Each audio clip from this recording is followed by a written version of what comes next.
Good afternoon, everyone. The July 8th, 2025 regular council meeting is called to order at 4:01. I'd like to turn the meeting over to Mr. Chow to conduct the swearing-in service.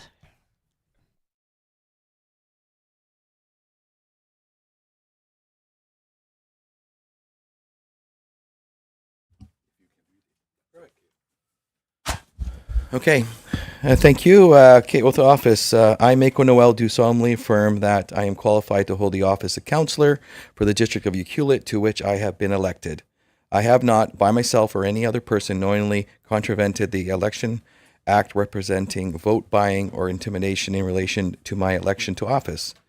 I will faithfully perform the duties of my office and will not allow any private interest to influence my conduct in these public affairs. As required by the community charter, I will disclose any direct or indirect precursory, is that right? Thank you. Why do they do that, huh? Interest, and I have in the matter, and will not participate in the discussion of the matter, and will not vote in the respect to the matter. And in addition, I do solemnly pledge to act with integrity, good judgment, for the well-being and interests of the community as a whole, provide stewardship of public assets to contribute to the development and evaluation of the district's policies and programs, foster the economic, social, and environmental prosperity of the District of Ucluelet, abide to the statutes, bylaws, and policies that govern the district, and promote transparency, accountability, and responsible leadership, and further the District of Ucluelet as a livable, healthy, and well-managed community through good governance and visionary leadership. I make this oath as prescribed by Section 120 of the Community Charter and the District of Ucluelet Oath of Office Bylaw number 1178, 2014. Okay, perfect. I'm just going to have a couple things if you don't mind, and then if you don't mind, your worship, and I'll go. Why is there an echo in the back? Is there another speaker that's going on? I can hear myself talking through the ceiling. There's something going on. Okay, I got more voices than normal in my head today. Anyway, thanks everybody. I just want to make a couple opening remarks. Before we begin tonight's meeting, I just want to make a few comments and speak directly to those in the room and those listening. This hasn't my first time at the table.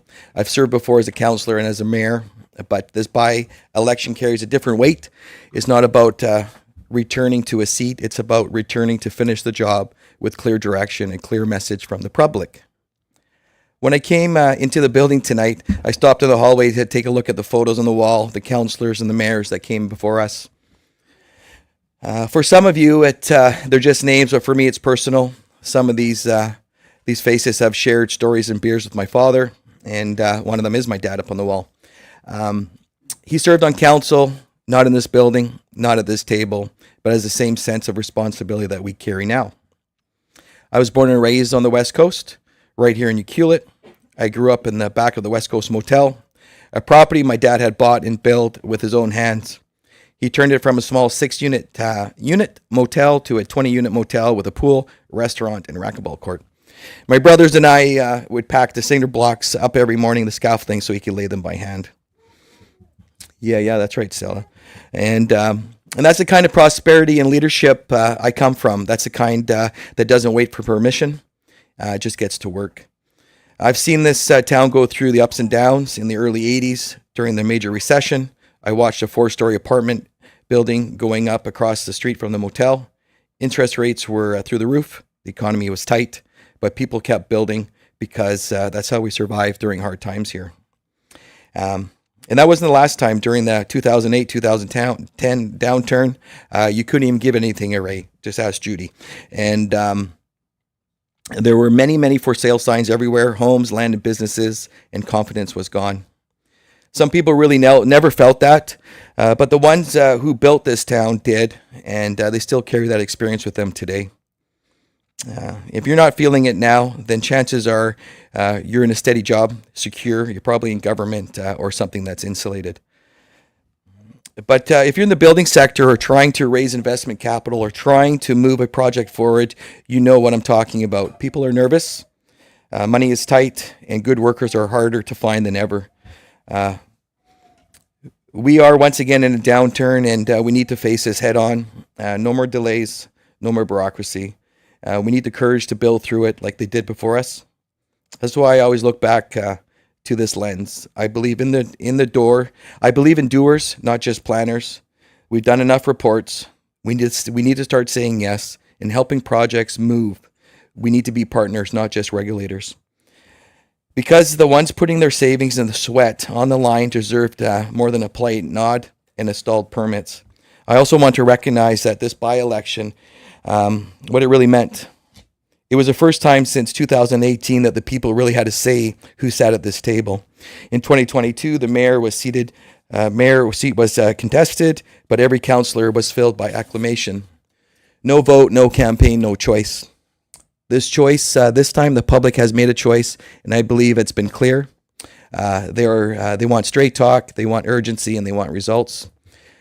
So to my fellow councillors and mayor, I know my tone and my lens may be a bit different sometimes, but I also think that's exactly what the people voted for, and I plan to honor that.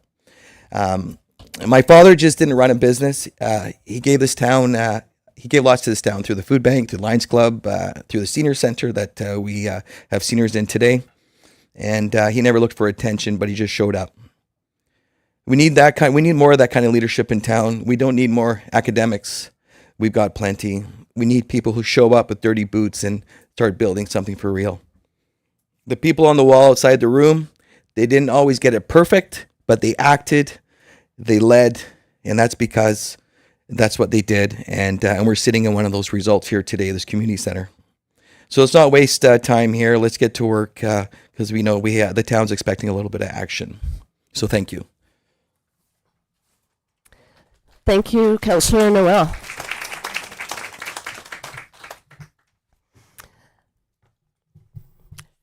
Council would like to acknowledge the Ucluelet on whose traditional territories the District of Ucluelet operates. Audience members and delegates are advised that this proceeding is being video recorded and broadcast on YouTube and Zoom, which may store data on foreign servers. There is one late item on the agenda. Does everyone have it? May I have a motion to amend the July 8th, 2025 regular council meeting agenda by adding the late item titled Deputy Mayor Appointment to the Reports section as item 8.6. So move. Councillor Noel? I'll second. Oh, a tie. Councillor Hoare, I think you got that one. All in favor? Any opposed? None opposed. All in, motion carried. May I have a motion to adopt the July 8th, 2025 regular council meeting agenda as amended? Mayor? Excuse me, Mayor, sorry. I had one late item of a removal off the agenda, if I could. Sure, go ahead, please. Just in discussions with the proponent of report 8.5, lot 13 development request to amend rental housing agreement. Staff and the proponent would like to have more time to examine what they're actually looking for, and would like to pull that report so we'd have more time and give council more options when we come back with thoughts on that agreement. Are the mics actually working? Because it's really hard to hear Mr. Harding. Nope. Sorry, how's that? Is that Oh, better? that's way better. Okay. Thank you. I'll get it closer. I didn't know the cord actually came out. Yeah, it does. Do we want me to repeat that, Mayor? Just in brief, please. Just, we'd like to remove item 8.5, Lot 13 development request to amend rental housing agreement, so staff and the proponent can have more time to come back to council with more options. Okay, so we'll make that amendment as well. So now may I have a motion to adopt the July 8th, 2025 regular council meeting agenda as amended? So moved. Councillor Hoare, Councillor Noel, all in favor? None opposed, that carries. There is one set of minutes for adoption. Are there any errors or omissions? No, seeing none, may I have a motion to adopt the June 24th, 2025 regular council meeting minutes as presented? So moved. Councillor Anderson, Second. Councillor Noel, all in favor? None opposed, that carries. All right, moving on to delegations. There are 2 delegations on the agenda today. We will now hear a presentation from Dr. Charmaine Enns. And is Faye Massar on Zoom today? Do you know? She is? Okay, perfect. So this is regarding municipal alcohol policy. Welcome.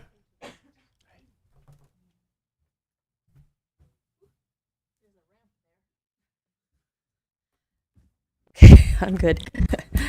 Thank you very much. Really appreciate the opportunity to come back to present on this topic. I was here earlier this year. Just want to make sure my share function is working. Yes, good. Okay. I don't want to have to call for help, so let me make sure I can get this slideshow. Super. So my name is Charmaine Enns. I'm the medical health officer for the region. I'm normally the North Island medical health officer, but I've been the interim MHO for Albernia West Coast for the last couple of years. We're a bit understaffed for physicians. I also want to start off by recognizing that we're meeting today on the home of the Ucluelet people. And I, with gratitude, live in New Charles Territory in Tofino and have been able to call that home and raise our family for decades. So really nice to be here today. So today the conversation is about alcohol policy. I was here earlier in the year and gave an overview of the health status of the region, and alcohol was flagged as a health issue and one that had opportunities for intervention. So again, I'm very grateful for the willingness of council to have me back to talk with you about what policy opportunities exist. So in public health, our big opportunities to make a difference in the health of populations is through policy. And I have this little story. When I was a family doctor before I specialized, and when I went into public health, one of my sons said to me, "Mom, now instead of saving one life at a time, you can save thousands." And this is what public health does. And you as elected officials have more power than I will ever have to affect populations. And that's because you get to be leaders in terms of policy and governance at the community level and through that affects all populations, because every decision that is made in government affects people and their health and well-being. So I'm going to start off by talking really quickly about the why and the what to get into the how, because we have to have a foundation to know why we're talking about how. So the what is consumption of alcohol. I'm not a prohibitionist. I want to be very clear about that. I'm not anti-alcohol, but I am for informed consent and for us to understand what the implications are of alcohol, not so much at the individual level, but how it's impacting us as a population and at a population level. That's my job, is to look at it from a population level. Consumption is directly related to harms, and those harms are calculated both for individuals and for populations. So when we look at consumption, the average weekly consumption for those aged 15 and over in British Columbia is almost 10 drinks a week. That's an average. Of course, there's going to be variations where some of the population are going to be 0 and others in the population are going to have much higher consumption. On Island Health, the weekly consumption of standard drinks is just over 12, and here in Albernia West Coast, it's over 15. So That's not insignificant when we look at the new guidance on Canada's guidance on alcohol and health, and where consumption starts to impact individuals' health. Of course, zero consumption means you're not going to have any impacts. But once you start getting past 3 drinks, standard drinks per week, from 3 to 6, you start seeing the increasing risks as it relates to cancer. And then from 7 and greater, you start seeing increasing risks related to heart and stroke disease. Why this is important is because most people don't actually, I think, appreciate alcohol as a carcinogen. It is a class 1 carcinogen, and yet we still don't have the leadership in the country to label that product so that people can make an informed decision before they consume. Especially important for breast cancer in women and colon cancer in the general population. About 1 in 20 cancer deaths are directly related to alcohol in Canada. So when we look at then increasing consumption, and you look at British Columbia and the amount of drinks consumed per week, over half of BC's population age 15 and over is in the high-risk drinking category. And so we talk about cancer rates as if they're out of control and we're all going to die of heart and strokes, or one of those things that we're all going to die from. But I don't think we have connected the dots that there's actually a cause and effect there as alcohol contributes to those things. So my recommendation, my advice as a public health doctor isn't about don't drink a certain number of drinks, it's about drink less. So whatever you have in your life and in your story, or how you influence those around you, if the goal can be to consume less, you're going to be making a positive impact on yourself and also the larger community. So when we look at harms, just to summarize, the purple bars, the tall purple bars are hospitalizations for local residents in Alberni West Coast to West Coast General or Tofino General. These are not our visitors that are guests on the coast. These are local residents, and the hospitalization rates directly related to alcohol. The blue bar beside it is for the island average overall. You can see that in 2024, the hospitalization rates directly related to alcohol are almost 5 times higher in this region compared to the rest of the island, directly related to alcohol. And the hospitalizations in the West Coast and Tofino General for alcohol compared to opioids is 53 times higher. So we see hospitalizations as an indicator of harm. Death is also an indicator of harm, and you can see that the death rate directly attributable to alcohol in our region is more than twice that to BC, and just less than twice for that of Island Health overall. So it's not without its economic consequences too. We all hear, well, we have to have alcohol because it makes us money. Well, it actually is costing us money, my friends. So we know that in 2020, we had a deficit of almost $800 million compared to what the revenue was. And this deficit is seen and realized throughout all of Canada, and there is a disproportionate increase in deficit to economic revenue for alcohol. So we have an opportunity then to influence consumption at the municipal level. I think the real power for alcohol to denormalize what's been normalized through industry and through the social narrative happens at the local level. The power of community and the power of local government. So the lowest effort and the lowest impact compared to the highest effort and highest impact starts at a municipal alcohol policy, then goes to developing criteria for the LCRB or the liquor application process, and then a community alcohol strategy. So I'm just going to quickly go through each of those because these are the hows. These are the things that I'm wanting to bring to you as local government for your consideration. So the municipal alcohol policy, this relates directly to what you have control over in terms of property and facilities, where you get to determine the rules, the regulation, the restrictions, how to manage and evaluate alcohol consumption in municipal owned and operated areas, parks, beaches, facilities, events. And so this gives you an opportunity to define the rules or put some parameters around what can happen or can't happen with event planning and in those public spaces. And just to provide a little bit more detail about what that could be, the most impactful policies for municipal alcohol policies are related to the hours of operation. So you can determine what's being served, when, how staff are trained. There is no overserving, no last call. That there's non-alcoholic options for every event that has alcohol, and that food is required is a really impactful policy as well. That there's safe transportation programs to and from the event. And other things to consider are you can determine where is it being located, like what's it close to, how does it impact neighbors, how does it impact other facilities or organizations. Thinking about security and safety, for example, I would think it wise not to have lots of alcohol next to bodies of water, because we know drownings are directly also go up when people are consuming. Thinking about signage and what it means for information and for discouraging some higher risk groups from consumption, for example, pregnancy. And then to have drink ticket stations, for example. These are just all ideas.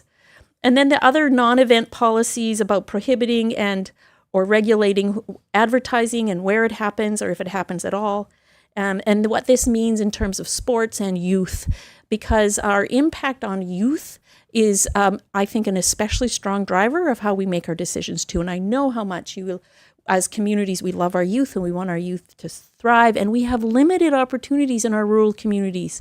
And so there's a lot more consumption because youth have to find a place to connect and be around each other. So the more we can, and thankfully that demographic is slowing down quite considerably in their consumption. It's a very encouraging trend that we're seeing. And they have a developing brain. So we want to protect that developing brain. We want them to have a full life with lots of capacity. So the more we can model in our communities too, I think that's another strong driver in terms of what a municipal alcohol policy can start to provide. That to me is the policy to start with. It's the easiest one to do, and we can help you if you're interested. I'll just quickly go through the liquor licensing. Right now, the LCRB will inform council through staff of a liquor application, either a new one or an expansion, and depending on how you're organized with your staff, it can sometimes be defaulted to staff to make decisions and it doesn't come to council. I would recommend that you have an opt-in policy where that you are made aware of every liquor license application so you know what's being asked for and is happening in your community. And without opting in, it doesn't allow the opportunity for community to become informed or neighbors to become informed or to have an input into that application process. So you trigger a very important democratic process as it relates to the liquor license application process as well. Through a policy as it relates to liquor license, you have the opportunity to also of retail and establishments. You can determine the proximity of retail stores to schools and other community facilities or parks. You can require minimum unit pricing, a very powerful tool to reduce consumption, and as long as it's indexed to inflation as well. It gives you an opportunity for enforcement tools when you have these policies in place. And then lastly, the more complicated one, it takes more effort, but it has a lot of return on investment, is a community alcohol strategy. And this is a very inclusive, community-based approach. Not a lot of communities have done this. Tofino is just embarking on one. They haven't started it yet, but they're getting ready to do one. And the purpose is a collaborative community. What's our values? Where do we want to see our community go? And it has the power to really shift that narrative on what's our relationship as a community with alcohol, and how do we want alcohol to be a part of our lives in this community. So I say all that because those are the three big policy levers, and we can help. So we have a policy team now in Island Health, a public health policy team specifically, because we recognize that local governments have a lot on their plate, and some of this stuff takes really concentrated effort. So I want to put my hand up to you to say that within as a medical health officer and with our policy team, we're here to support your staff as you direct them on the work should you proceed down that path. And we can help them either with the evidence, with presentations. We can review policies and strategies. We can do extra consultation. Whatever you need us to do for you, we will help you do it. And you don't have to pay for us because you already pay for us in your taxes. So Tofino is taking advantage of us. So is Port Alberni. So is Port Hardy. So is Courtney. So we are there to, and through that, as we continue to have that interaction, we're of course getting faster and more capable and providing you the support that you are asking for. So I hope that's helpful, and I would be happy to take any questions. Thank you, Dr. Enns. Would you be able to share your PowerPoint with staff so that we can have a copy of that? Absolutely. Yeah. That'd Should be I just great. send it to Florence? Sure, that would work. Yeah. Thank you. You Any have it? questions for Dr. Enns? Councillor Anderson? So you mentioned Tofino's going down this road right now. It sounds like it's just early days for what they're thinking. But is there anything policy wise that you're seeing coming up with Tofino? So Tofino did a municipal alcohol policy that was endorsed in 2021, and they've just did some updated amendments in May of 2025. They just reviewed and amended it, and now they have. It's gone to council, and there's agreement that they will start a community alcohol strategy, and staff have been directed to initiate that. And they've also submitted and asked us to support a funding application for them to do the community alcohol strategy, because it's going to involve community collaboration and getting together and bringing in voices, etc. Right. So as far as I know, which is just not very long ago that I connected with Councillor Steer about this, they that work is still to be done, but it will be done. Right. Excellent. Thank you. Yeah, thanks. It's very exciting, and I think the opportunity too, as neighboring communities, what can happen in terms of synergy and learning from each other and sharing the work might be of benefit as well. Exactly. I'd like to see what they do, and maybe we can not have to reinvent the wheel on that.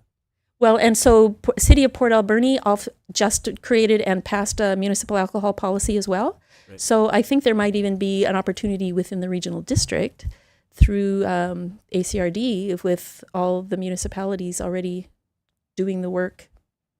Right. So, yeah. Excellent. That's good to know, actually. I sit on the ACRD board, so I'll bring that up. Oh, great. Thank you. Wonderful. All right. If there's no other questions, thank you very much for your presentation. Thank you. Appreciate it.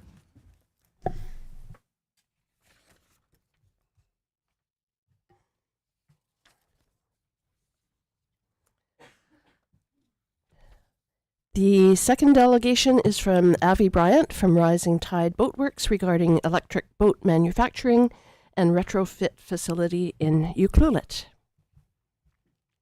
Welcome, Avi. Thank you, Mayor. Thank you for the opportunity to speak to you all. This will just be just a quick overview of the project and an opportunity for you to ask any questions. So Rising Tide Boatworks is a newly formed company that is under contract to purchase the old Trappa site on Seaplane Base Road at 1970 Harbor Crescent. So we do not have possession yet, but it is, subjects have been removed. The deal will be happening in November. And I'll talk a little bit more to timelines later on. So I wanted to give sort of a preliminary idea of what we are planning for the site. The activities that we're planning on the site ultimately will center around boat building and specifically building of electric boats. What we are passionate about is moving the marine industry forward, to remove or reduce the amount of fossil fuels that are used, and help with the decarbonization of the industry. And we think it's a good time to be starting to do that. As well as new builds of boats, we expect to be operating as a boatyard that can facilitate conversions, whether that's of recreational boats or commercial boats in the right kind of size range.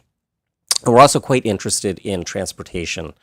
And so we're pleased that the zoning for the water lot explicitly already mentions water and potentially seaplane transportation as a use. And we would love to see that use come to fruition, and, have hopes that maybe some of the vessels that we build can be put into service as water taxis, serving this area. But we also, as well as sort of the more commercial activities, we'd really like to see this as a kind of campus that gets used for research and testing of developments in this area. And so, one thing I want to emphasize is that we see our role really as providing the fixed infrastructure. Any kind of, whether it's boat building or boat repair or research and testing on boats, requires really a large kind of capital investment in fixed infrastructure. And we want to provide that infrastructure to a kind of broad range of people that might be able to make use of that, and really attract them here with that, both that combination of the focus on electric and the availability, the kind of this rare thing of a deep water, calm location where you can do this work. So we expect to have some short-term tenants that are really just maybe bringing their boat for a season there to work on it, or doing some, research program, and then longer-term tenants who are, permanently using the space and the infrastructure. We expect whether people to be based there or operating there to see a lot of trades required. Boat work requires, electrical, metal, fiberglass, all kinds of trades, and whether we can find people locally or whether we can attract people to be doing the sort of marine trades there. And we also expect people to be using the facility for doing research and development on, particularly on energy, on new types of boat design, naval architecture, potentially, autonomy in the marine space. But our goal really is to establish a place that people who are working in this space want to come to and learn from each other and make use of the facilities. So we're really trying to attract people to this space and create something that doesn't really exist currently, which is a center that is focused purely on electric boating and on pursuing this. Getting a little bit more into sort of the nitty-gritty of it, the site currently has a lot of structures on it and a lot of stuff that has built up over the year, to say the least. Most of that will be going away. We will not be applying to renew the temporary use permit that has it being used currently for trailer homes. We will be removing the vast majority of the structure that is on the lot. But we do want to restore the World War II era building that is kind of the central building, and turn that into a sort of beautiful space to do this work. And we also will be completely rebuilding the water lot infrastructure, the foreshore infrastructure. We need facilities to lift boats out of the water and put them back into the water, and we need a more extensive and more modern kind of dock layout than what's there right now.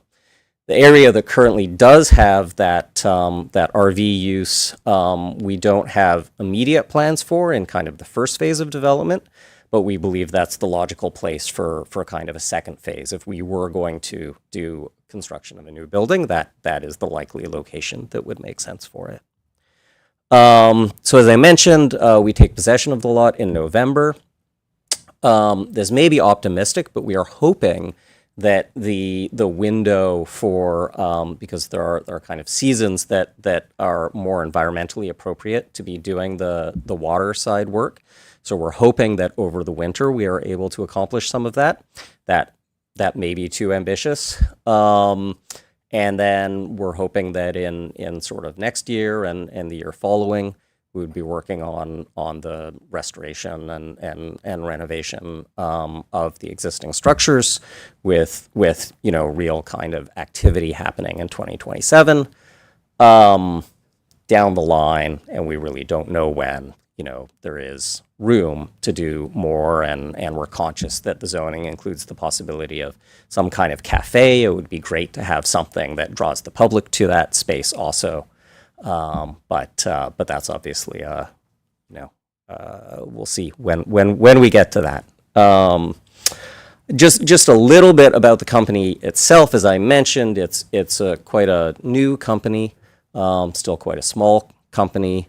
Our current activities, we've been working for a couple of years on a vessel, on a fully self-sufficient under solar power catamaran that's currently being finished in Sydney.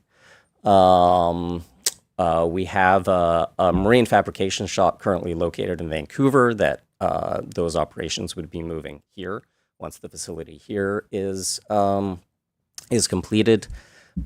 We also have I'll say an affiliated foundation that is doing a lot of research on boat design and on tools for boat design. That is kind of distributed, across North America and Europe with a handful of researchers. And sort of a word about the, I guess, kind of operations and financing of the company. My background is in technology. I worked in Silicon Valley and am retired from that. And these efforts are they're a passion project for me. They're something that I am funding and leading because I believe that this is something that, will have an impact on the region, on the province, on hopefully the world. But it's, I just thought it was important to be upfront about that because it's maybe a little bit different. The constraints and the motivations are a little bit different from a typical kind of development project that might have other goals. So we've been really lucky to collaborate with some great folks here, with Chris at Saltwater, with Jeff and Shannon at Herald Engineering.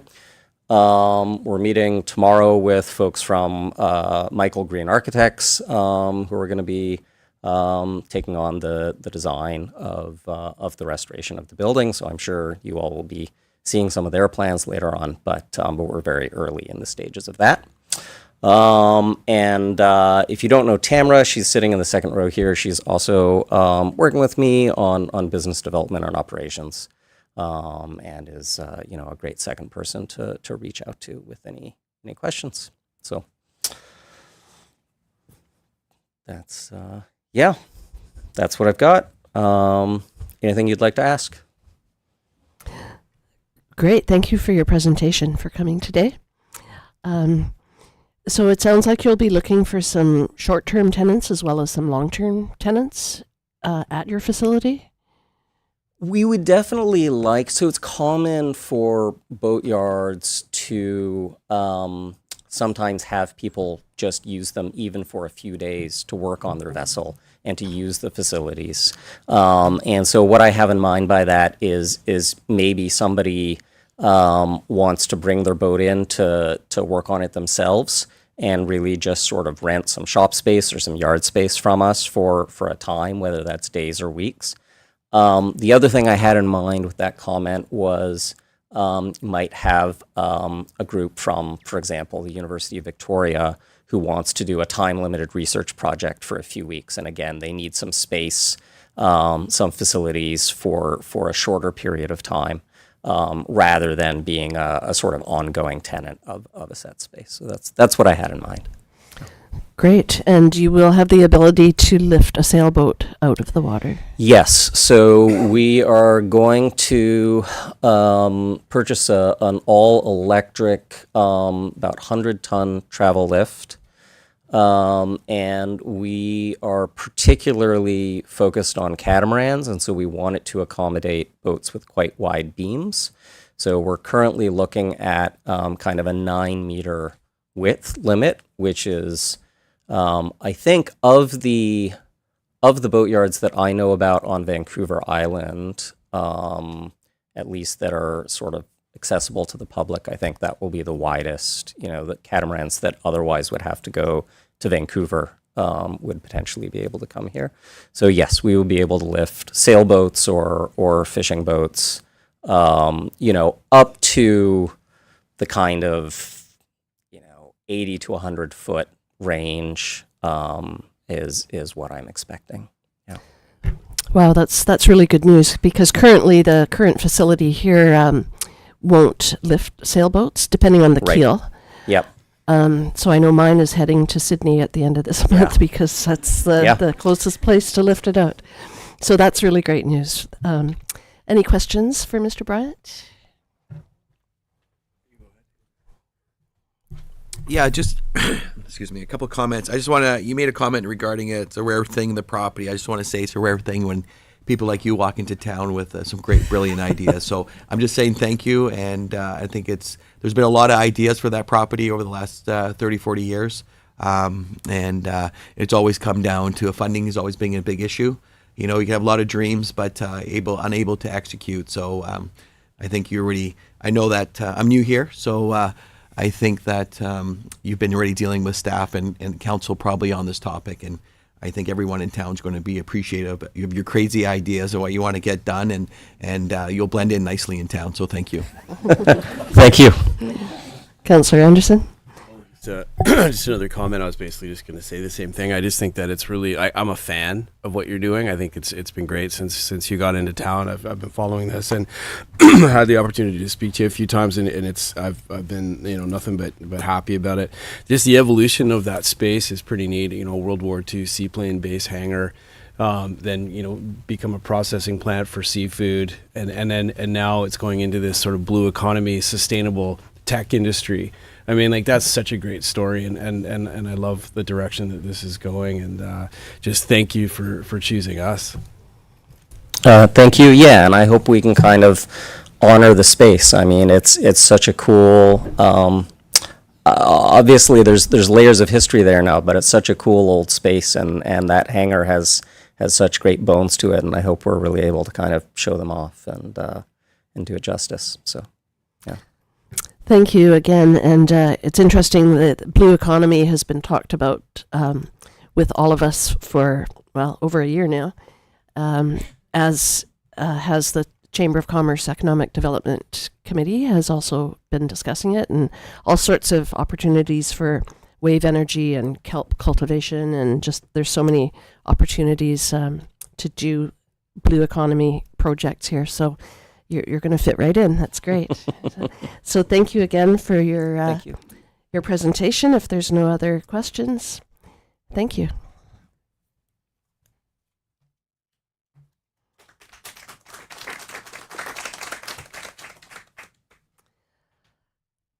Is there any unfinished business? Seeing none, we'll move on to bylaws. The first bylaw on the agenda today is the Fees and Charges Amendment Bylaw number 1380, 2025 for adoption, and it will be presented by Abby Fortune, Director of Community Services. Welcome, Ms. Fortune. Thank you so much. Good afternoon, Mayor and Council. Before you have a recommendation for the District of Ucluelet Fees and Charges Amendment Bylaw number 1380. As you know, Council on June 10th, 2025 gave first, second, and third reading for for the amendment bylaw. The amendment bylaw was to add rental charges to Amphitrite House, as well as to charge for freedom of information and protection of privacy requests. And so you're at the stage where you can adopt. Thank you.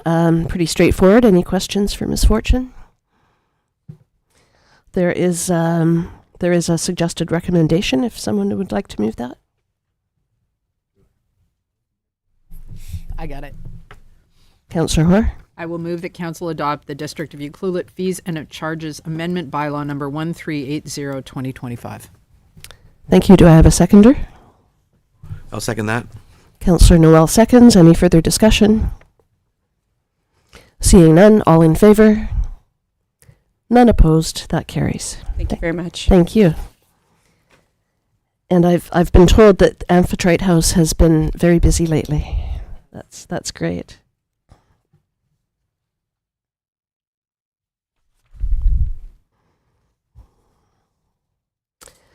The second bylaw item is titled Reintroduction of Second Readings of OCP Amendment and Rezoning Bylaws number 1366, 2024 and 1367, 2024, and it will be presented by Mr. Harding, our interim CAO. Thank you, Mayor. Council will recall we reintroduced this to you on the June 24th meeting. The proponents did a presentation, as well as Mr. Tyler Brown, who also will provide some more details in a second, from McElhaney, who is helping us with this file. At that time, we had some text issues with the bylaw. We had to reconfirm with the proponents. We've cleaned those up. They're now changed and complete with what's consistent with what the applicants want.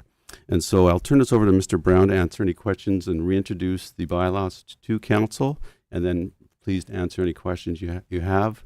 Proponents are online. They did present, as you know, in person last meeting, but they're online to answer any questions you may have also. Mr. Brown. Welcome, Mr. Brown. Thank you, Your Worship, and thank you, Mr. Harding. Just a quick FYI, I am on the road today, and I have a quite poor internet connection. It seems to be holding right now, but I apologize for any glitchiness in advance.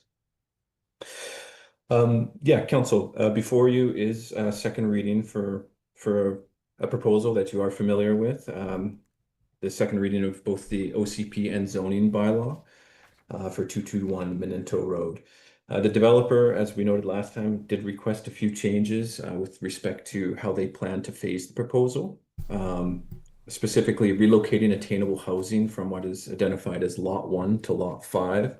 And their rationale is for faster delivery of build out on the site. They've also requested a removal of short-term rental restrictions that were initially included in Lot 1. And I'll touch upon that in a second. And importantly, I think we have worked with the developer to simplify regulations with respect to, excuse me, how parcel coverage and floor area and building envelope is ultimately calculated by using floor area ratio. The initial structure created some complexity that might have introduced some problems through subdivision and strata phasing, and would result in the developer likely having to come back and requesting variances just to accommodate development phasing. By switching to floor area ratio and parcel coverage, nothing practically changes. However, it just simplifies the process as the developer goes through any phasing in the build out. As proposed, the development now would allow up to 207 principal dwelling units with 99 possible secondary suites. These type of units may be used for suites, or they may, in the development proposal, they could just exist as 3-bedroom principal dwelling units. My apologies, last time there was a misinterpretation of between myself and the developer on that total density count, and that's what resulted us in some further refinement, which we have, and presented in the bylaws before you. And I would also highlight that coming back to that short-term rental use, the developer did request removing a restriction on that for Lot 1, which would permit up to a maximum of 46 short-term rental units. Now, again, these units may be used for short-term use, or they may be used for, upon the developer's request, or they may be used for actual housing units. their rationale, as they identified for you last time, was just with respect to making some of the financing work for the project. And I would note it still does result in significant amount of housing units being built, and it's not as if all the dwelling units may be short term, or they may be primary residential. This is a maximum of 46 short term units. We did mention last time we had hoped to come back with the housing agreement based on council direction, I believe last December, to work with the developer on the housing agreement. Unfortunately, just due to timing with a legal representation for the municipality, we haven't got that back to a stage where we feel confident of presenting a close to final agreement for council. That is actively underway, and in my opinion, the housing agreement has really been cleaned up to make sure it's very clear on how both the affordable units will be secured, and also affordable rental units will be secured. And that will come back to council for consideration. In the zoning, it is a requirement before the zoning or OCP would be adopted that housing agreement be adopted, and that would require council approval. And I would conclude by saying, as noted before you, is second reading. This is by no means an adoption of the bylaw. If council grants second reading tonight, you'll notice the recommendations also include scheduling a public hearing. And a public hearing would be held, currently is tentatively penciled in for July 31st. But prior to that, referrals would be sent to other agencies, including First Nations, and in the hopes of that council would have a complete package of comments back for their consideration, to go hand in hand with the public hearing and make a decision around third reading after public hearing. And I would also note that this development will require an environmental development permit, as well as a form of character development permit, and also subdivision review and building permits for each building. So there's quite a few, even if council does proceed with the zoning and the OCP amendments, there is development checks here with respect to the environmental and the form of character through the development permitting process. As Mr. Harding noted, I'm here to help assist answer questions, and I do note that the proponent is here as well to answer any questions. Thank you, council. Thank you for that overview. And so just to summarize, at our last council meeting, this is almost the identical package that we had at our last council meeting, except that there has been a change to one of the charts in the package. Is that right, Mr. Harding? That's correct, Mayor, and Mr. Brown can say exactly which one. He mentioned that in his presentation, but there was just a couple changes on the densities in the table. We just had to make sure it was correct before we could approve it or give it for you for approval. Right, so we were able to repeal second and third readings, but we weren't able to reinitiate second reading at that time. That's correct. And so, Mr. Brown, the chart that had some errors in it, that was the density for the dwellings. Is that correct? That is correct, Your Worship, and we've pulled that out and it's included right in the body of the staff reports. So that's crystal clear for council. Perfect, thank you. Is everyone clear about what has been altered? Okay. Any questions for Mr. Brown?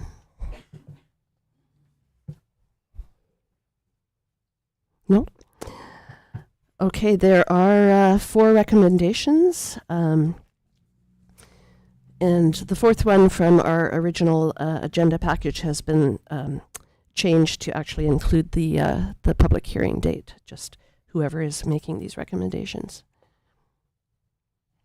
Okay, perfect. Well, Councillor Noel? I'll move recommendation number 1 that council give a second reading to District of Ucluelet Official Community Plan Amendment, bylaw number 1366, 2024 as amended. Do I have a seconder? Second that. Councillor Anderson seconds. Any further discussion? Councillor Noel? Thank you, Mr. Brown. I think you articulated it quite simply. We look forward to seeing this get to a public hearing and get some proper feedback. So I'm looking forward to getting to that level. Any other further comments? Seeing none, all in favor?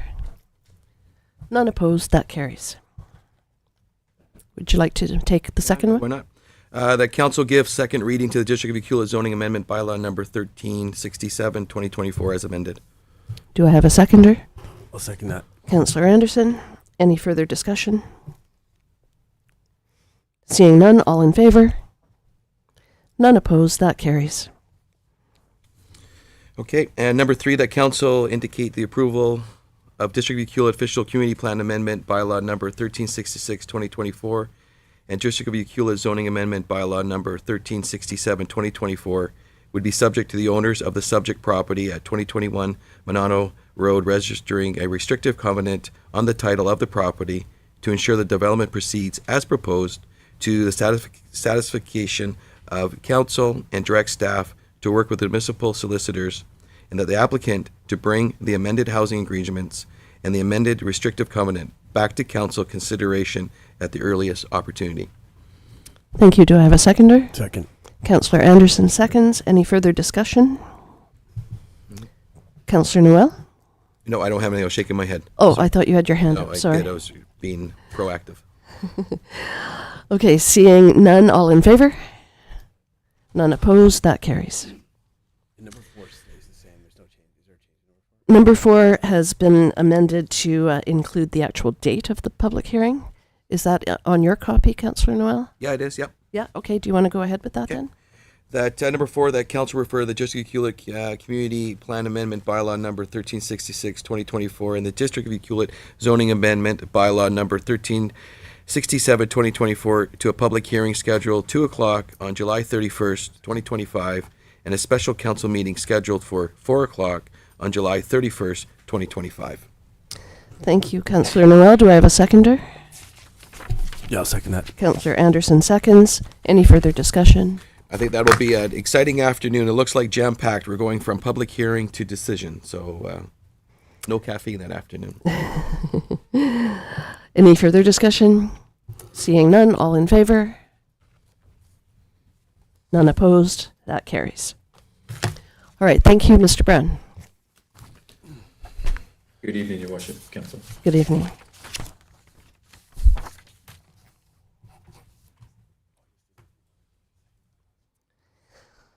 All right, there are 5 reports on the agenda today. The first report is a special event permit, family-friendly outdoor concert. It will be presented by Abby Fortune, Director of Community Services. Ms. Fortune. Thank you, Mayor and Council. Before you have a recommendation to permit the Break Cafe and Bistro to use district land, as you said, to host a family-friendly event on Monday, July 14th from 5:30 p.m. till 10 p.m., which is our noise bylaw. Kicks in at 10, as we all know. The intent is to extend the special occasions liquor license to the district's picnic area, which is at Helen Road and Fraser Lane, and to further support this break with the special occasions license to allow them to have liquor in that outlined area, as in your report. This is very similar to a recent event that was held on June 30th and very successful in conjunction with PRAS. So very, very similar, and the proponent is here if you do have questions. Great, thank you, Ms. Fortune. Yes, I heard the June 30th event went very smoothly. Yes. And I saw some Instagram reels that looked like it was really fun. Mm-hmm. Any questions for Ms. Fortune? Councillor Noel? Yeah, I'm just curious. I don't think there's any debate that everyone's supportive of this. I'm just curious why it comes before our table, that it's not more of an operational decision is probably my question. Through the mayor, at this point in time, we're working through some bylaws right now so that it will be more of an operational. Okay. But at this point in time, it is a council decision. Okay, perfect. Yeah. Any other questions for Ms. Fortune? Do you have your hand up, Mr. Harding? Just if I could, Mayor, to Councilor Knoll, Mr. Chow and myself and staff are working on an updated bylaw report to come back to the fall for council for a number of considerations of delegation of authority to staff on a variety of things. So, and this would be one of them. Oh, that'd be wonderful. Yeah, that'd be great. Yeah. Okay, thank you. There are 2 recommendations that should be read separately, please. I'll do it. I can jump on this. And I would mention that at the last one that we went to, that's got to, in the vein of what we just had the delegation for with Dr. Ans. I think that was some of the most responsible alcohol use I've ever seen in my life. I think everyone gets along so well down there. It's just such a well-run event. I will move the council permit the Break Cafe and Bistro to use district land to host a family-friendly free outdoor concert on Monday, July 14th, 2025. The intent is to extend their special occasion liquor license to the district's picnic table area, Helen Road and Fraser Lane. I'll second. Any further discussion? All in favor? None opposed, that carries. I will further move that council further support the Break special occasion license application to allow liquor in the outlined area on district land as laid out in the report. A second. Councillor Hoare seconds. Any further discussion? All in favor? None opposed, that carries. Thank you very much. Thank you.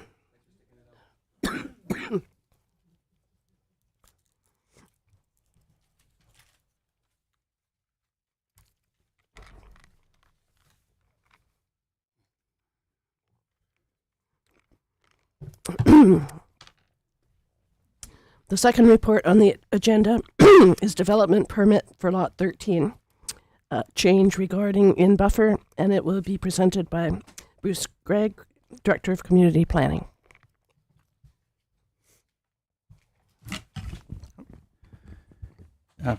Thank you, Mayor. So this is the first of three requests from Mr. McLean of ACMC Holdings around the Lot 13 development, which is well underway.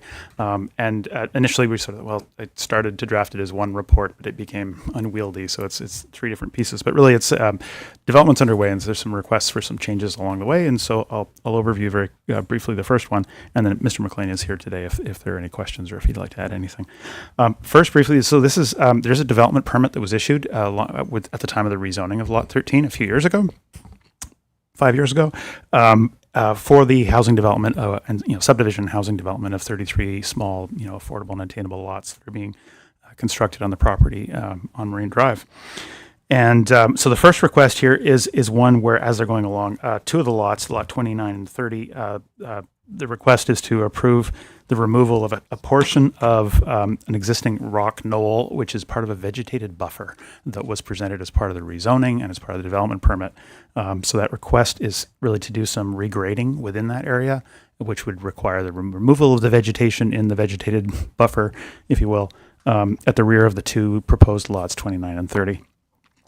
So as I noted, the plans submitted for during the rezoning that the public saw were including this sort of strip around essentially the edges of the entire development would leave some of the forest there to buffer from the properties. And so the two subject lots where the change is being requested back onto some of the properties that are on rainforest behind. So Mr. McLean's request mentions two parts. One is a removal of a hazard with there's some trees in the area, and also aesthetics of the rock face that is there because of the grading work that's been done to date. I just note, and it's noted in the report, that any hazards can and really must be mitigated prior to subdivision approval, regardless of whether the regrading in the buffer is approved. So really, council has the discretion, as noted in the report, to either reject the request or approve it. And we would note the staff recommendation would be that if council is considering approving the request, then we'd recommend giving notice to the neighboring property owners who might be affected because of that expectation that was sort of created during the rezoning and the public hearing and whatnot. I'll just see there if there's any questions. And as I said, Mr. McLean may want to answer questions or add to it as well.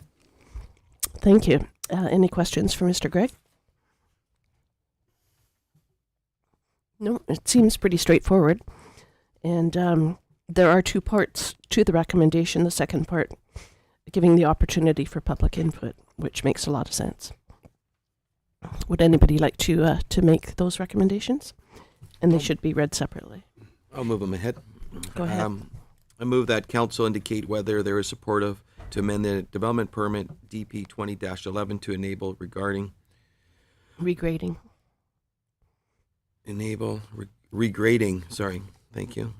within the vegetated buffer at the rear of the proposed lots 29 and 30 as requested, and if so.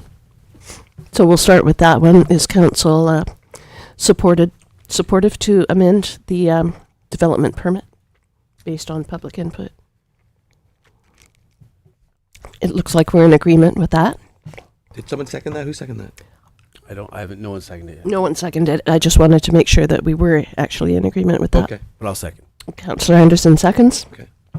Any further discussion? Yeah, it was a very tough property. Kudos, Andrew. You've been doing this for 6 years now, and you're so close to the finish line. And you've been dealing with nothing but rock. So it's surprising that this is your only little hiccup. I know that you've got many more. So I hope this will allow you to complete this important initiative here in town quickly. Any further discussion? Seeing none, all in favor? None opposed, that carries. Would you like to take the second part, Councillor Noel? And I also move that council direct staff to give notice of the proposed change to development permit DP 20-11 to enable the opportunity for public input prior to considering authorization to requested change. Do I have a seconder? I'll second that. Councillor Hoare? Any further discussion? Yeah, I'm just curious. Why is there a need for public input? If there's just simply an excavation thing. So through the mayor, similar to a variance, we're suggesting, and I think in this case it would be it's at council's discretion. This isn't like a legislated requirement, but because the plans that were submitted as part of the rezoning that went to public hearing and that the community and neighbors saw was showing that there'd be this green buffer, uninterrupted along that area. This is a change that would at least enable, if there are neighbors who feel they're affected, to be able to have that known to council before final decision is made. So that's really council's choice. We're being neighborly. Yes, it's a change from what the neighbors are expecting. Any further discussion? Seeing none, all in favor? None opposed, that carries. Thank you.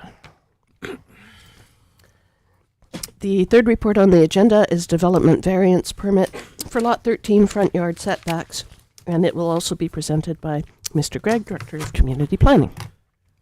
Thank you, through the mayor. So this is a development variance permit, which is a request, quite simply, to reduce the minimum front yard setback that would apply to all of the 33, at this point, still proposed lots that would be developed on Lot 13. To reduce that front yard setback from 3 meters to 1 meter, to enable open sort of front entry porches to be located within the 3 meter setback. I would just note a couple of things. I mean, it would certainly, as noted in the report, it's a narrow lane. That was part of the original plan. Definitely, this is going to be a pretty compact street. But if that allows, rather than having the building set back, a larger rear yard, that probably has some benefits for the residents as well. So and we have asked and sort of confirmed that it won't be conflicting with underground services. So at this point, it being a development variance permit, notification has been given. To my knowledge, we haven't received any correspondence in response to this, but this would be an opportunity for public input if there are members of the public who wish to address council. But I'll just see first if there's any questions for staff. Okay, thank you, Mr. Gregg. And this is specifically to enable open front entry porches to be located in that setback. That is the proposal, yes. Right. Any questions for Mr. Gregg? Is this an opportunity to ask the public if they have any questions? Mr. Harding? Mr. Chow? Nope. Okay. All right. There is just one recommendation then, if someone would like to move that. Yeah, I'll move that one. I like this one. Okay. I move that council authorize the Director of Community Planning to execute and issue development variance permit DVP 25-04. I'll second. Councillor Hoare seconds. Any further discussion? We look forward to seeing the porches. Porches are a very neighborly thing. Porches are great. Yeah. Good. That's where the real stuff happens. Great. Thank you. Any further discussion? Seeing none, all in favor? None opposed, that carries.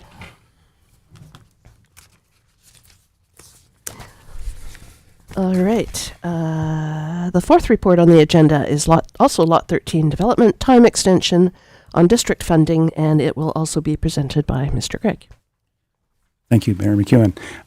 Just very briefly, is fairly simple and straightforward. This is simply a request for an extension of the timing of the funding support. That is, there's some direct cash contribution that is going to BC Housing as part of sort of underwriting the affordability of the Lot 13 development that the council had previously approved, $650,000 total of support for the project, which has been in the budget. The council motion enabling that in the past had a sort of a deadline of September 1st of this year, which is approaching rapidly.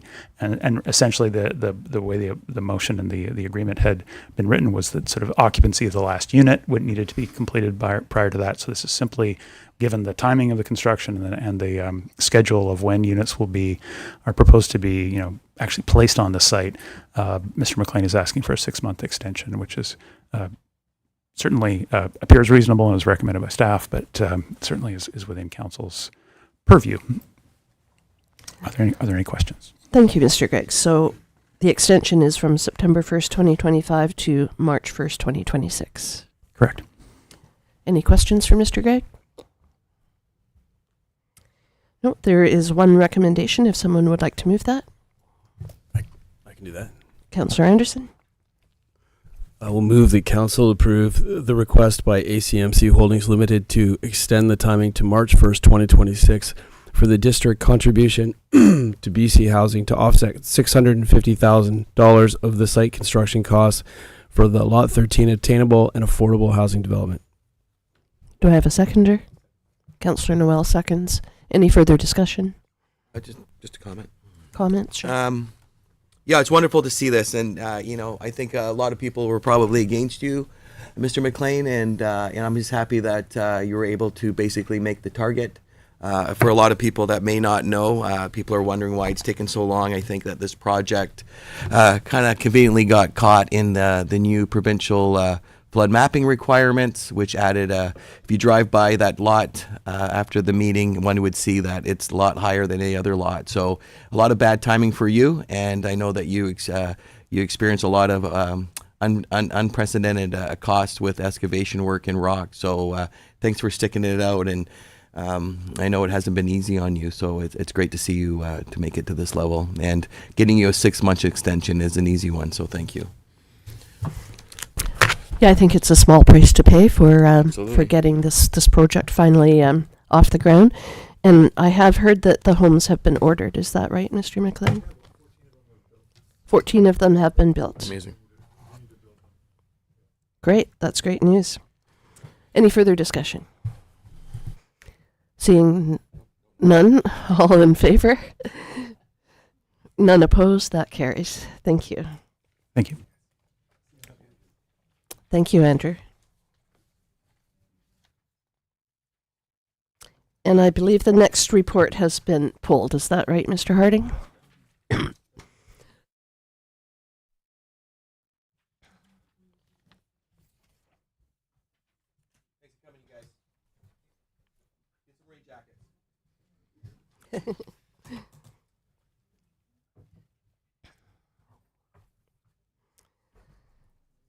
All right, the last report on the agenda is Deputy Mayor appointment, and it will be presented by Mr. Chow, Manager of Corporate Services.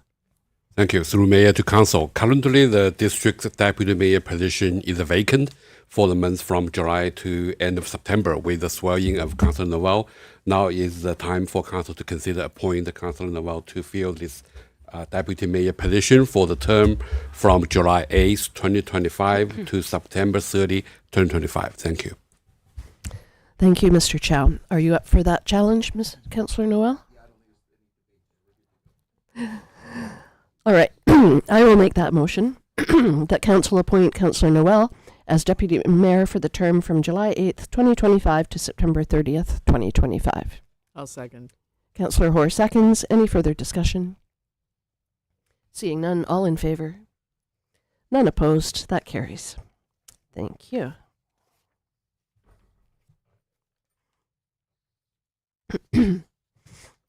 There are two pieces of correspondence on the agenda today. The first one is titled Ministry of Housing and Municipal Affairs regarding Miscellaneous Statutes Amendments Act Bill 13.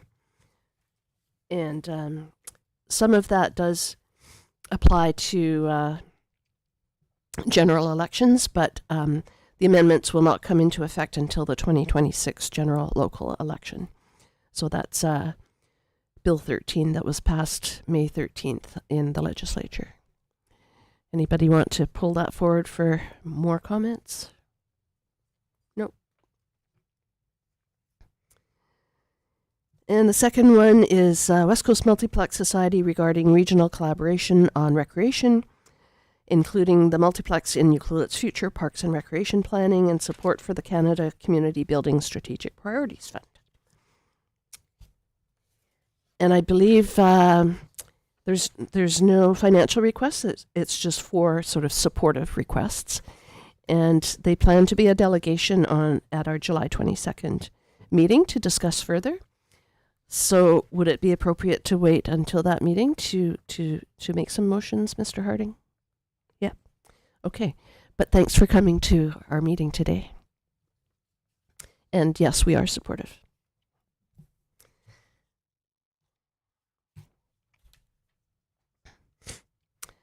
All right, Mayor's announcements and Council Committee reports. I have a few announcements of my own to start with here. Notice that as of today, Stage 2 water restrictions are in effect. The change from Stage 1 to Stage 2 is that there is no washing of vehicles and boats, except for safety purposes, which was allowed by hose under Stage 1.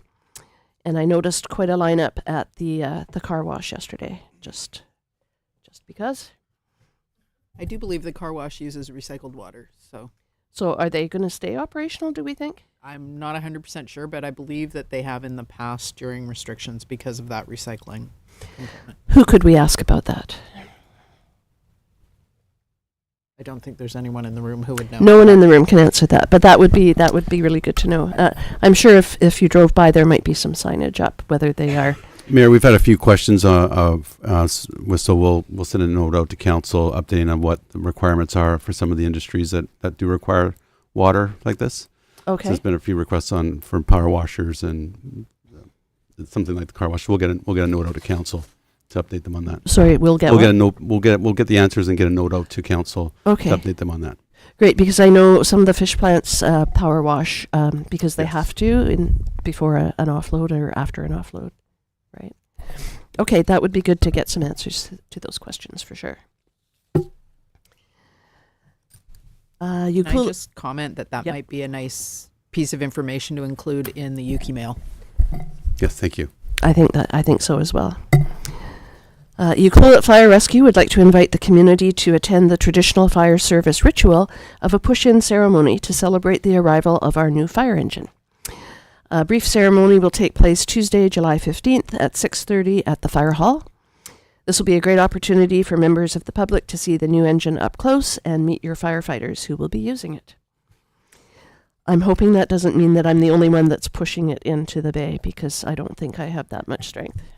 I won't be there to help you, unfortunately. Oh, no. I have to be in Vancouver for meetings. Councillor Noel, will you be there to help? Councillor Anderson? Yes. Okay, great. That puts my mind at ease a little bit. So that was July 15th. On Wednesday, July 16th at 7 o'clock here at the Community Centre in Activity Rooms 1 and 2 is the official launch of a book by Shirley Martin called Calm Harbour, Turbulent Seas, A History of Ucluelet. So that is definitely an event that I'm going to be attending, and I look forward to getting an autographed copy. And then just a couple of notices about Yuki Days. There are still some volunteers needed for Yuki Days. That's July 25th, 26th, and 27th. There's the Kids Zone, the Front Gate, the West Coast Barbecue on the Friday night, competitions, the beer garden, and other events. And you can sign up by calling the community center or email yukidays@ucluelet.ca. And volunteers will receive an event t-shirt and free entry on the day of the volunteer shift. And I did have a question for Miss Fortune from Mr. Harding, actually. Is the dunk tank going to be here at Yuki Days this year?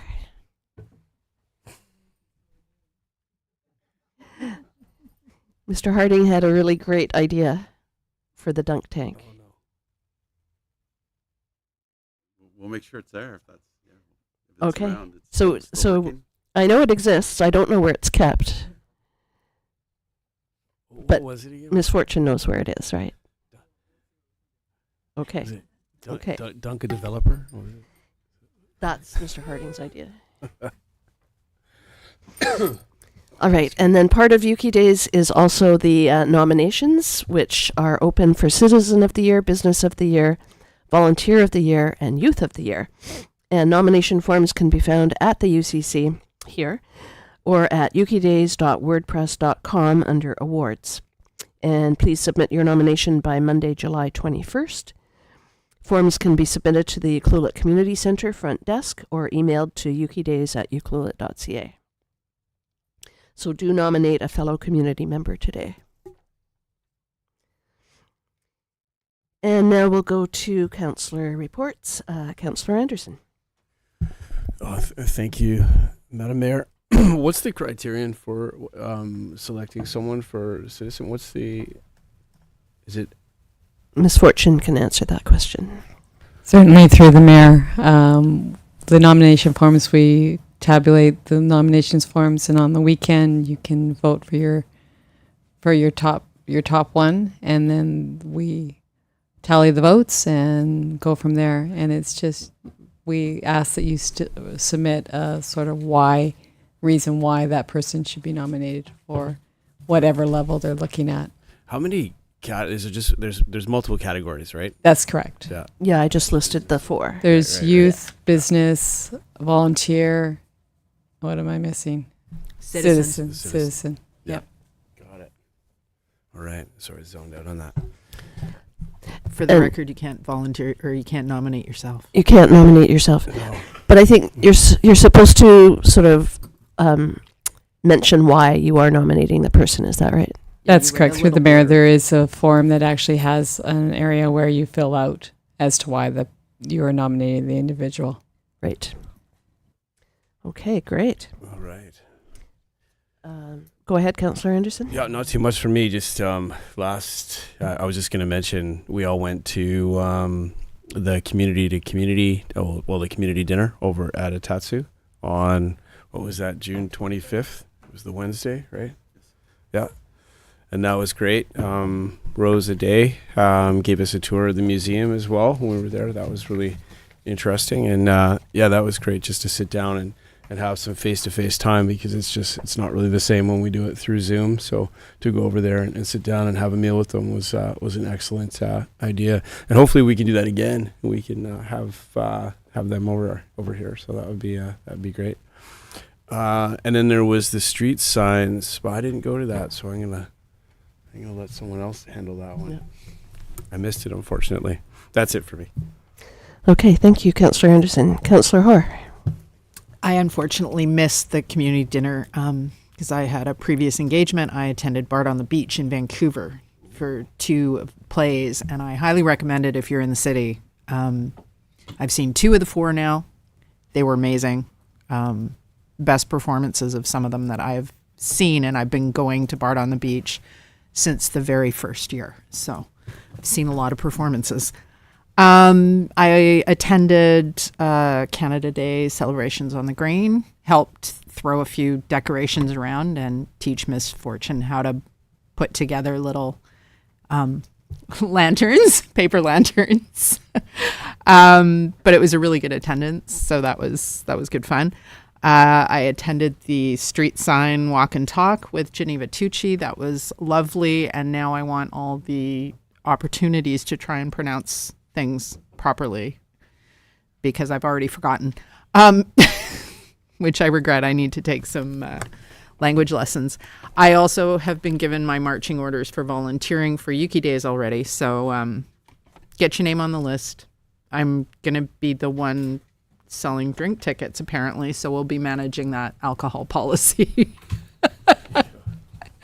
And I will be attending next week the Groundfish Development Authority meetings in Vancouver for 3 days next week. So Are you going in person? I am. So the whole thing is in person. So they prefer that you not Zoom in for that. Well, that'll be interesting to hear your feedback on that meeting. Yeah, so my brain is all full of fish processing times and information from up and down the coast. Wonderful. And that's it for me. Councillor Noel, a little too soon for you to report. Nothing to report, but a couple questions. So did they have fish soup for you on your dinner across the bay there, Miss Councillor No, Anderson? no, it was spaghetti No. and Okay. Caesar salad. Okay. No, I have nothing to report. Are you in, Councillor Noel, if there's fish soup? Is that the Yeah, we usually it's scoop? fish soup over there all the time. I know, a lot of times it's No, it's fish soup. guaranteed. I love it. Okay. Mr. Harding? Mayor, if we could just, as a reminder, I'm going to ask Ms. Fortune just to do an update. Again, we've been trying to get some notices out through Yuki Mail and on people's machineries and boats and such that are down at the seaplane dock that need to be removed permanently, but especially removed for Yuki days. So Ms. Fortune may has a few words of what we're trying to do to get that area cleaned up. Yeah, please. Yes, through the mayor. So what we're looking at is trying to get as many boats and boat trailers out by July 14th as possible, so that the intent is to close the parking lot down for those 2 weeks while we prep and prepare for Yuki days. The intent of the whole space is actually not supposed to be storage. It's supposed to be drop off. If you've got your boat out, you're going for a day of fishing. It's not meant to be long-term storage by any stretch of the imagination. And it's supposed to be an overflow from seaplane-based boat launch.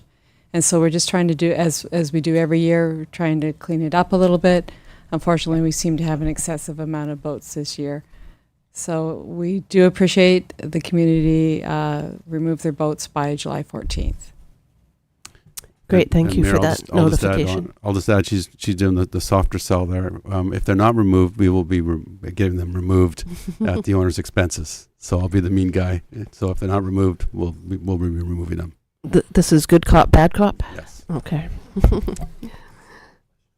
Councillor Noel? I do notice when you're on that, there's a trailer, which will start to be more trailers up at on Forbes there. You probably have seen the one already, and it's starting to take some congestion when there's kids playing there. So if you're on a trailer pickup, just a friendly reminder around that one as well. Already on the radar. Thank Okay, you very thank much. Thank you. All right, for myself, June 25th at 10 o'clock in the morning, the Barclay Community Forest Corporation AGM was held here in this room. 3 directors were appointed from both Tokwat and District of Ucluelet. District of Ucluelet appointed Jeff Lyons, Julian Ling, and Doug Cole. And the Tokwat appointed Gary Johnson, Ken Matthews, and Noah Plonka. And they together nominated Terry Smith as their chair as well.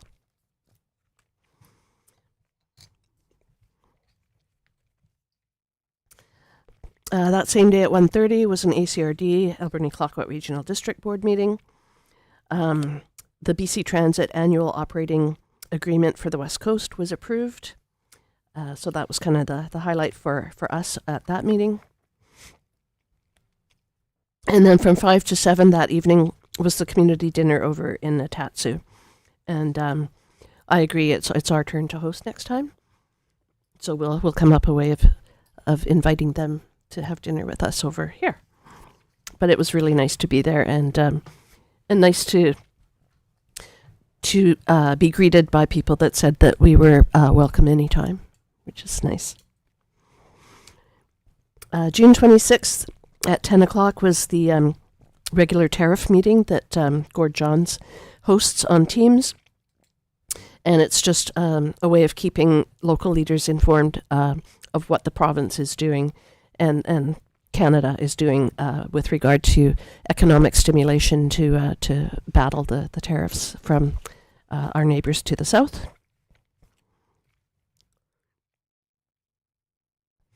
And June 28th was our by-election. Congratulations to Mako Noel for becoming our councillor, and welcome.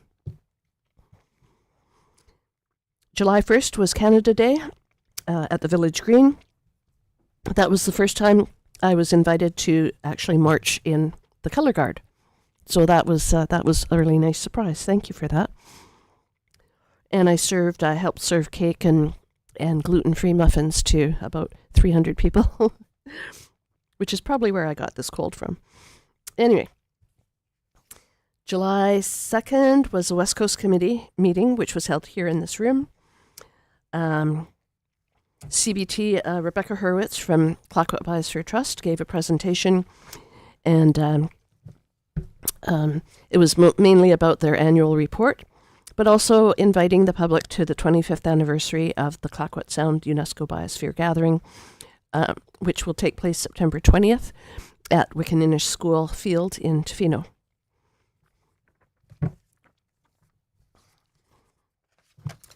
The other things at the West Coast Committee that happened, there was a request from Food Bank on the Edge to assist with demolition and landfill fees for the demolition of our current food bank building.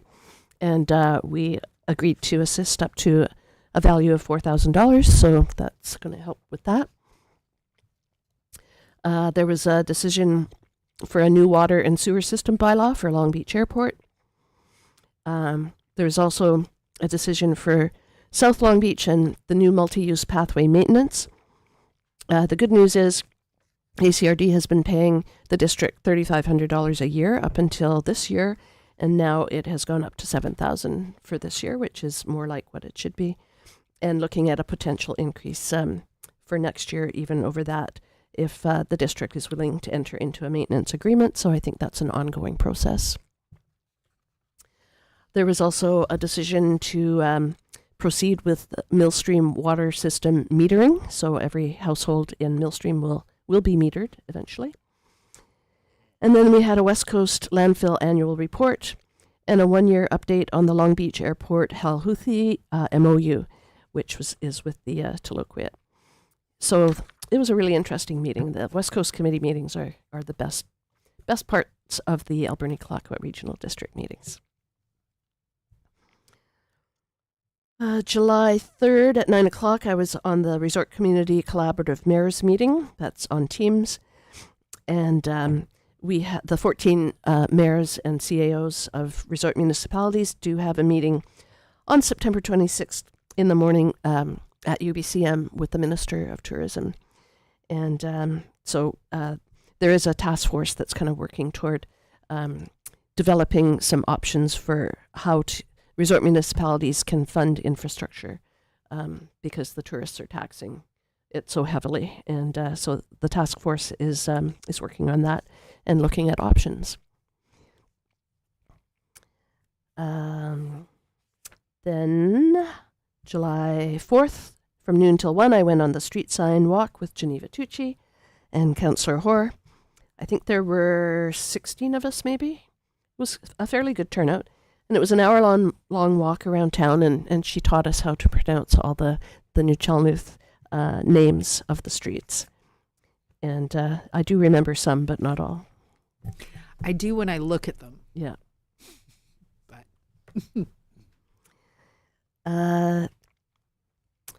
July 4th at 6 o'clock, I attended the Orange Door Art Show opening. That's operated by PRAS, Pacific Rim Art Society. And someone that sits at this table actually has 8 pieces in that show for the first time in a very long time. That's me. Who is it?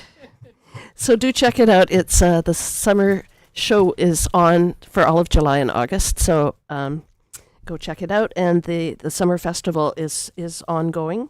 I believe tonight at 7, Miles Morrison and 6 Guitars will be at the Greenpoint Theatre. July 9th, bucket drumming. Also July 9th, Sip and Rhyme Social, which is at the Orange Door Gallery, and an evening of poetry. July 11th, an outdoor concert in Tofino, and July 12th, an arts and culture walk on the Wild Pacific Trail. So lots of activities to take in. I am not attending the poetry night as I was not born under a rhyming planet, to quote. A much rhyming ado. planet. My mom and I always used to have conversations about poetry. She could write it. I never could. So that was always my line. One of Benedict's lines from Much Ado About Nothing. Wasn't to be. It wasn't to be, yeah. You don't have to read original poetry. You can just read your favorite poem. I attended this event last year, and it was actually really fun. I've got a quick question about. Sure. So the task force was for the resort municipalities, and then sort of, tell me one more time, how does that work? So they're looking at infrastructure and being able to get some money from infrastructure from the provincial government, obviously? Yes. So, yeah, I know if you mention MRDT in the presence of like Tourism Ucluelet, that you don't get very far, but because they just want it to be used for advertising and marketing, not for infrastructure.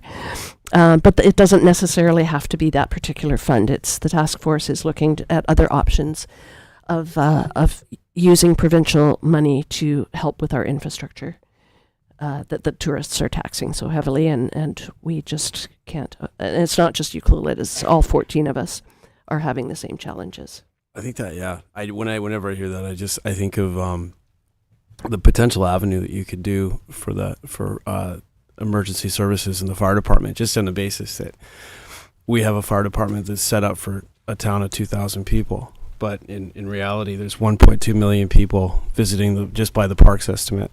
That go, and we're responsible for the whole peninsula, so we have to go to Tofino when there's something, and halfway to Port Alberni. So if we have 1.2 million visitors for tourism, and I thought to go down that route for a resort municipality to potentially get some more funding for our firefighters, that would be a great idea.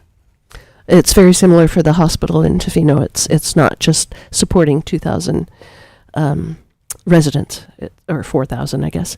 It's supporting all those tourists as well that come. Yeah. Right. Yeah. Right. But the resort municipality, the RMI, is it's provincial, so there's nothing coming from the federal end on that one. That's just a provincial thing, and you and I have hit brick walls trying to get money from the province for the fire department, but maybe it's time to move it up to the federal level. Well, we're going to try again at UBCM, so Yeah. we'll see how far we get. Councillor Noel? Will we be having a working, is that something that you're just meeting with the other 13 mayors on that subject? Well, there's 14 of us mayors, and then the 14 CAOs also get together regularly to talk about that as well. One of you made a mention about not able to get access to Tourism Ucluelet, and has this council brought up the fact about revisiting how that funding is working and who should be in control of that? Is that going to be a part of any conversation? Do you see that? I think it will be, for sure, yeah. Okay, prior to September, you think, or? That's probably not a bad idea. Okay. All right, any other questions for me in my meetings? Nope. Okay, great. So we're now moving on to question period. This is an opportunity for the public to ask questions and comment on matters within council's jurisdiction. Representations about bylaws that council is prohibited from holding a public hearing on, or bylaws that were subject to a public hearing, are not permitted at this time. Are there any audience members that wish to address council? Miss Gray, up to the podium, please.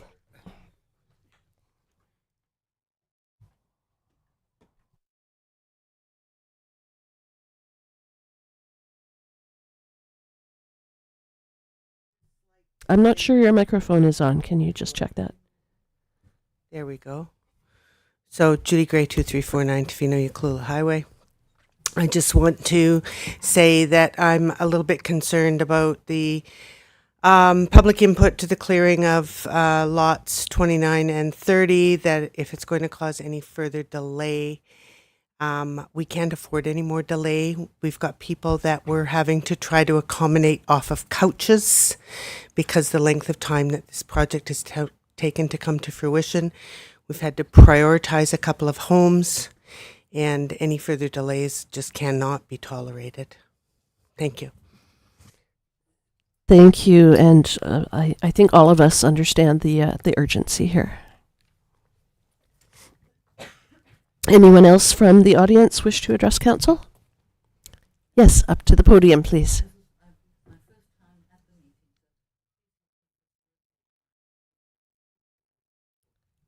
Yes, please.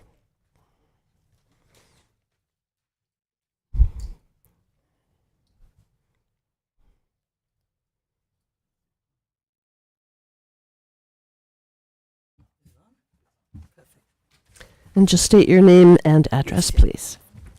S. Fuller, 477 Marine Drive. Am I? Okay. So, S. Fuller, 477 Marine Drive.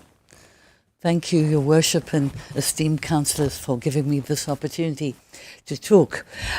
It's an issue which I sent an email to you all today, but I'm not quite sure whether you got to see it. Did you?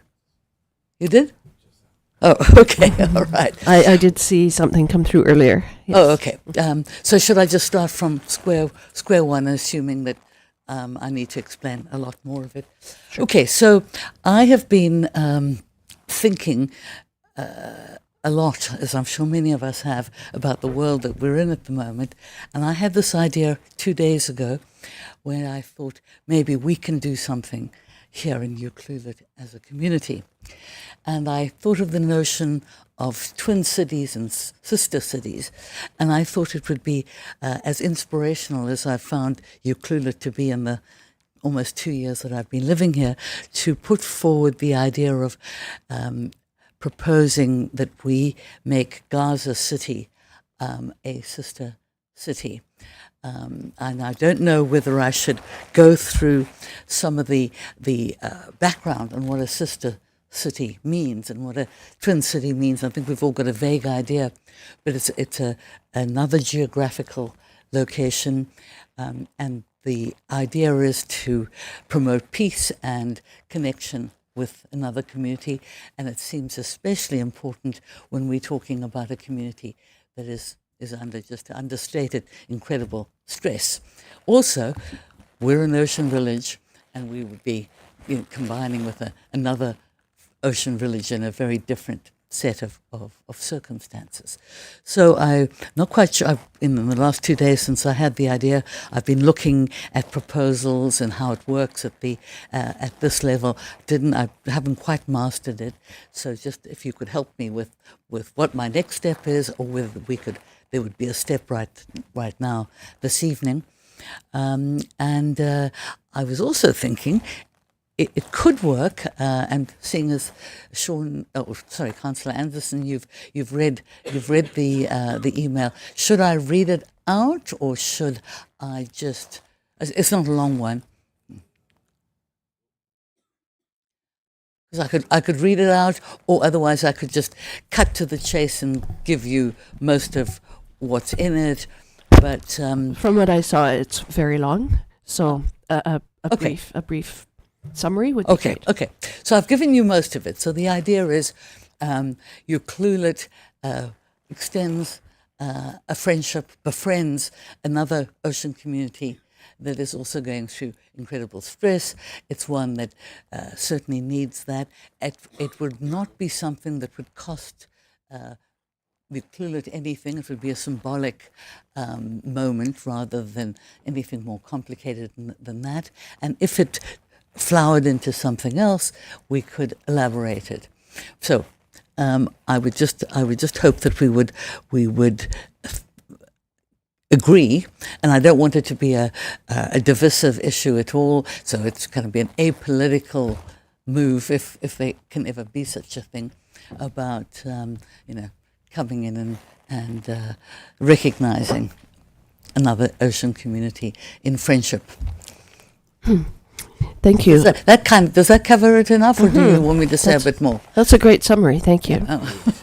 And Mr. Harding, what would S's next step be?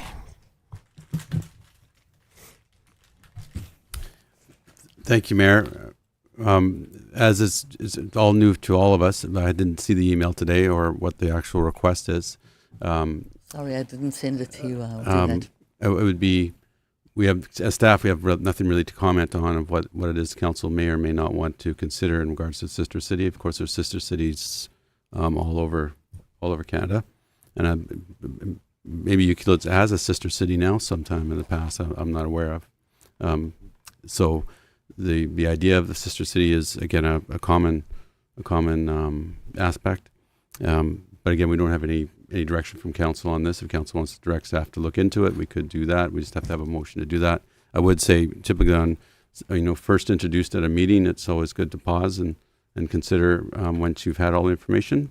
So my thought would be receive the delegation, and if council in between now and the next meeting wants us to do anything more on it, they can direct us. Perhaps the email could be part of correspondence on our next package.